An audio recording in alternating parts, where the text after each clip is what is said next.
4월 19일 아침 저희들에게 주신 하나님 말씀은 사무엘상 17장 1절로 11절까지 말씀입니다. 블레셋 사람들이 그들의 군대를 모으고 싸우고자 하여 유다에 속한 소고에 모여 소고와 아세가 사이에 에베스다밈에 진침해 사울과 이스라엘 사람들이 모여서 엘라 골짜기에 진치고 블레셋 사람들을 대하여 전열을 벌였으니 블레셋 사람들은 이쪽 산에 섰고 이스라엘은 저쪽 산에 섰고 그 사이에는 골짜기가 있었더라.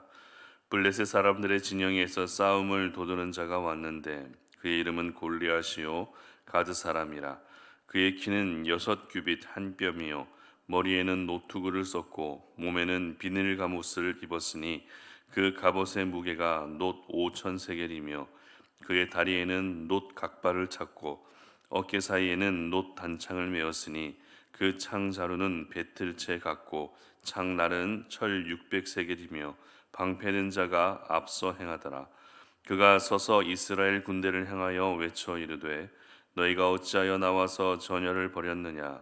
나는 블레셋 사람이 아니며 너희는 사울의 신복이 아니냐. 너희는 한 사람을 택하여 내게로 내려보내라. 그가 나와 싸워서 나를 죽이면 우리가 너희의 종이 되겠고 만일 내가 이겨 그를 죽이면 너희가 우리의 종이 되어 우리를 섬길 것이니라. 그 블레셋 사람이 또 이르되 내가 오늘 이스라엘 군대를 모욕하였으니 사람을 보내어 나와 더불어 싸우게 하라 한지라. 사울과 온 이스라엘이 블레셋 사람의 이 말을 듣고 놀라 크게 두려워하니라. 아멘. 하나님의 사람은 스펙 때문에 두려워하지 않는다라는 제목으로 오늘 아침 말씀 전합니다. 연세가 많으신 어르신들에게 스마트폰이나 키오스크를 잘 활용할 수 있는 교육을 진행하는 기관들이 많아지고 있습니다. 그런데 이러한 교육 강사를 모집하는 글을 보면서 좀 깜짝 놀랐는데요. 왜냐하면 스마트폰에 중독되어 있는 분들도 그것을 스펙으로 쳐준다는 것입니다.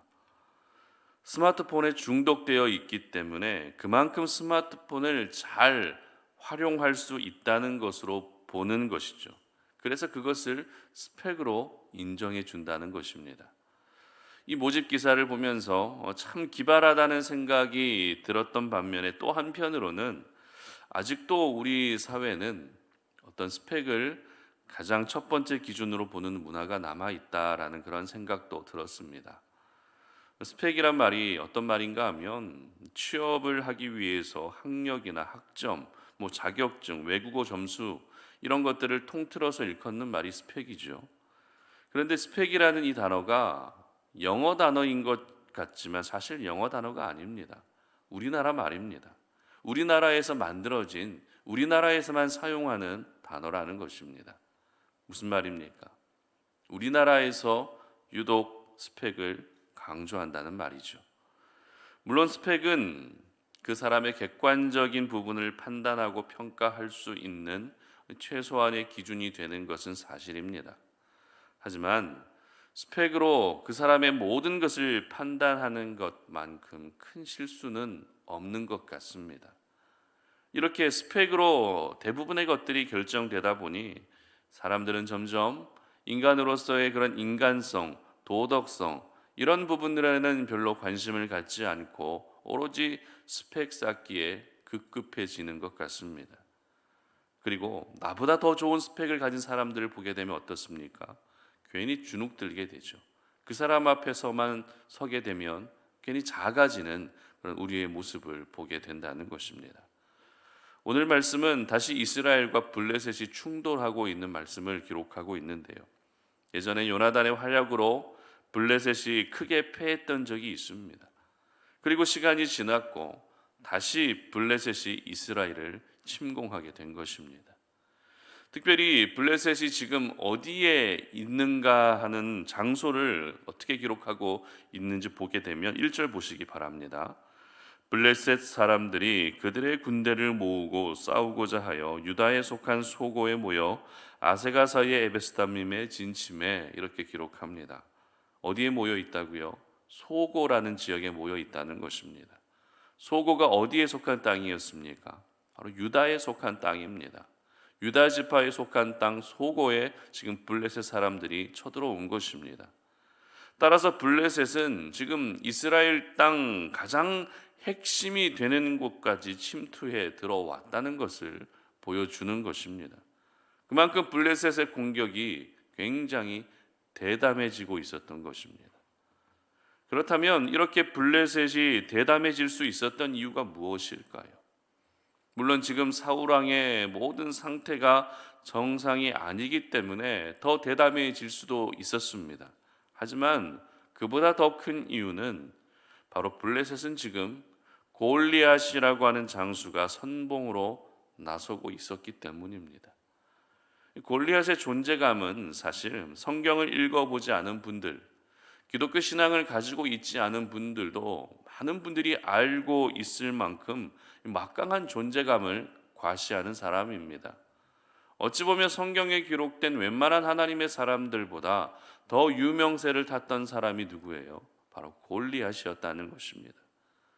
이렇게 골리앗이 유명할 수밖에 없었던 이유는 골리앗이 가진 스펙 때문에 그렇습니다. 골리앗의 스펙을 기록하고 있는 오늘 말씀을 한번 보도록 합니다. 먼저 4절 말씀 보시기 바랍니다.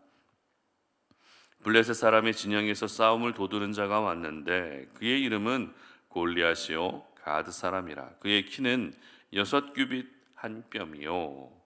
자, 6규빗 한 뼘의 키를 가진 사람 골리앗.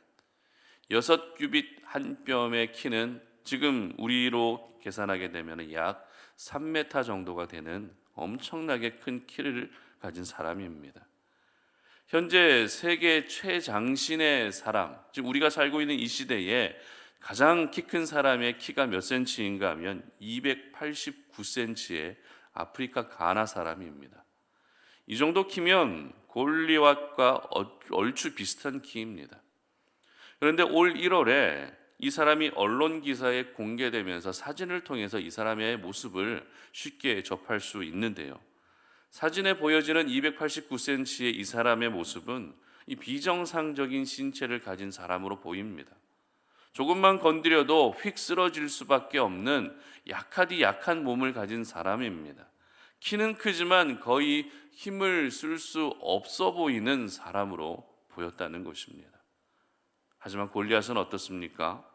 전쟁에 최적화된 사람이 바로 골리앗이었습니다. 그리고 이어지는 말씀은 계속해서 골리앗의 스펙을 보여주고 있는데요. 5절 말씀 보시기 바랍니다. 머리에는 노투구를 썼고 몸에는 비늘 갑옷을 입었으니 그 갑옷의 무게가 놋 5,000세겔이며 아멘. 골리앗은 당시 전쟁 무기로 최상급 자재였던 놋으로 만든 투구를 쓰고 있었습니다. 그리고 60kg 가까운 비늘 갑옷을 입고 있었습니다. 뿐만 아닙니다. 다리와 어깨에도 역시 놋으로 된 장비를 착용하고 있었고요. 특히 골리앗이 들고 있었던 창날의 무게만 7kg였습니다. 그러면 창 자루까지 합하게 되면 수십 킬로그램의 창을 들고 다닌 사람이 골리앗이었습니다. 여러분, 이것이 바로 골리앗이 가진 스펙이었습니다. 어떻습니까? 사실 성경에 기록은 되어 있지만 우리가 이 골리앗의 모습을 직접 본 것이 아니기 때문에 저희들에게 큰 위협으로 다가오지는 않는 것 같습니다. 아, 이렇게 컸구나, 이렇게 무시무시한 사람이었구나, 이 정도로만 생각하게 된다는 것이죠. 하지만 골리앗을 직접 본 싸움의 현장에 있었던 사람들의 반응은 어땠습니까? 11절 말씀 보시기 바랍니다. 사울과 온 이스라엘이 블레셋 사람의 이 말을 듣고 놀라 크게 두려워하니라. 어떻다고요? 바로 큰 두려움에 휩싸이고 있었다는 것입니다. 그런데 이스라엘 군사들이 골리앗을 보며 두려워했다는 것은 얼마든지 이해가 될 수 있습니다. 하지만 그 두려움 가운데 또 누가 있었습니까? 바로 사울이 또 두려워하고 있었습니다. 분명 사울은 골리앗 정도까지는 아니라 할지라도 모든 이방 민족을 진멸할 정도로 나름 싸움에 능한 사람이었습니다. 그리고 사울의 키도 역시 다른 사람들에 비해서 어깨 위만큼이나 더 컸던 사람입니다. 그러나 그런 사울마저도 지금 골리앗을 보며 두려워하고 있었다는 것입니다. 이것이 바로 골리앗의 스펙 앞에 크게 두려워하고 있었던 백성들과 사울의 모습이었습니다. 여기서 저희들이 생각해 봐야 할 부분은 바로 사울 왕과 이스라엘 백성들의 정체성에 대한 부분입니다. 여러분, 사울과 이스라엘 백성들은 하나님의 백성들입니다. 하나님의 백성이라는 것은 하나님이 그 뒤를 봐주시는 이스라엘의 백이 되어 주신다는 것입니다. 그런데 지금 골리앗의 스펙 앞에 두려워하고 있는 이스라엘이 정말 하나님의 백성이라고 말할 수 있을까요? 물론 표면적으로는 하나님의 백성이라고 말할 수 있겠지만 그들의 내면, 그들의 신앙의 상태는 하나님의 백성과 전혀 어울리지 않는 모습이었습니다. 왜입니까? 골리앗의 스펙 앞에 두려워하고 있었기 때문입니다.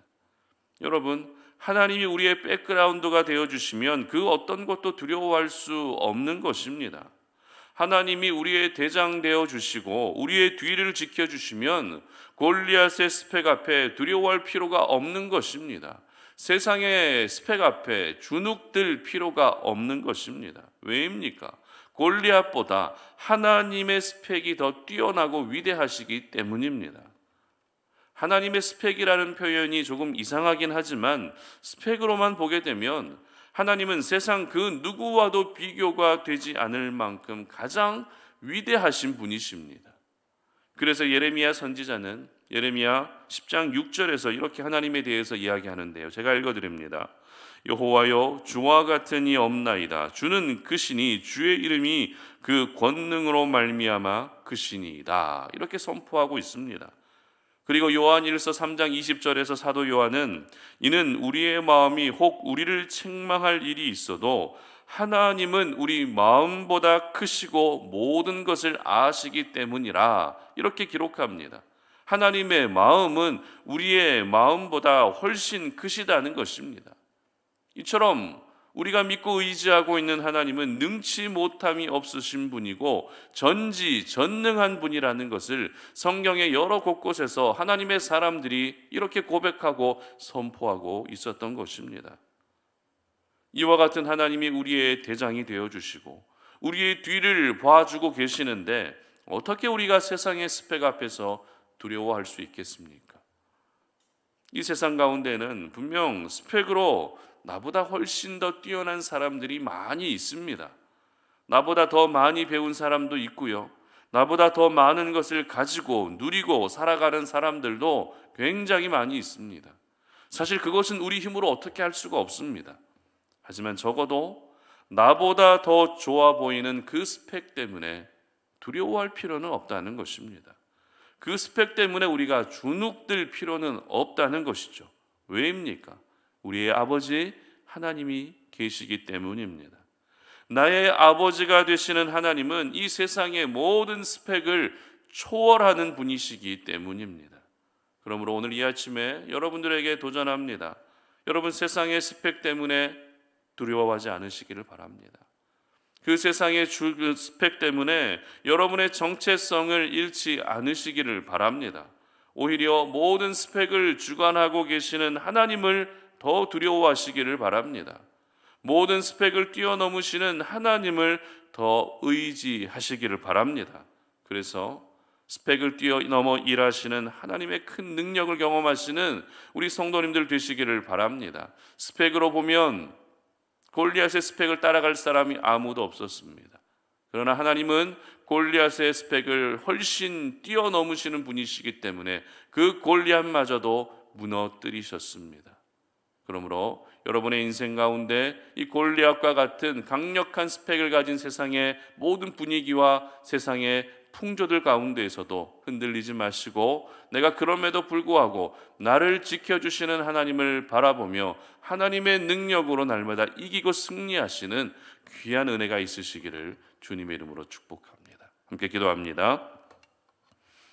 하나님 아버지, 감사합니다. 오늘 이 아침에 우리가 이 새벽에 주님 앞에 나와서 기도하며 오늘 이 하루를 또 시작합니다. 하나님, 우리가 세상을 살아가면서 여러 가지 스펙들 때문에 작아지고 그 그 스펙들 때문에 주눅들며 살 때가 분명히 있었습니다. 아버지 하나님, 그러나 오늘 우리가 말씀을 들었던 것처럼 하나님의 사람들은 스펙 때문에 두려워하지 않아야 된다는 사실을 기억합니다. 나보다 세상 가운데서 더 잘 나가는 사람들도 많이 있고, 더 잘 사는 사람도 많이 있고, 더 많이 배운 사람들도 있지만, 그것이 나에게 두려움으로 찾아오지 아니하게 하시고, 오히려 나를 지켜주시고 나의 뒤를 항상 든든하게 지켜봐 주시는 하나님을 생각하며 세상의 두려움 앞에서 주눅들지 않는 저희들 될 수 있도록 도와주시옵소서. 모든 스펙을 뛰어넘어 일하시는 하나님을 의지하면서 우리 하나님께서 날마다 이기게 하시는 그 은혜를 경험하는 저희들 되게 하여 주시옵소서. 감사드리며 예수님의 이름으로 기도드립니다. 아멘.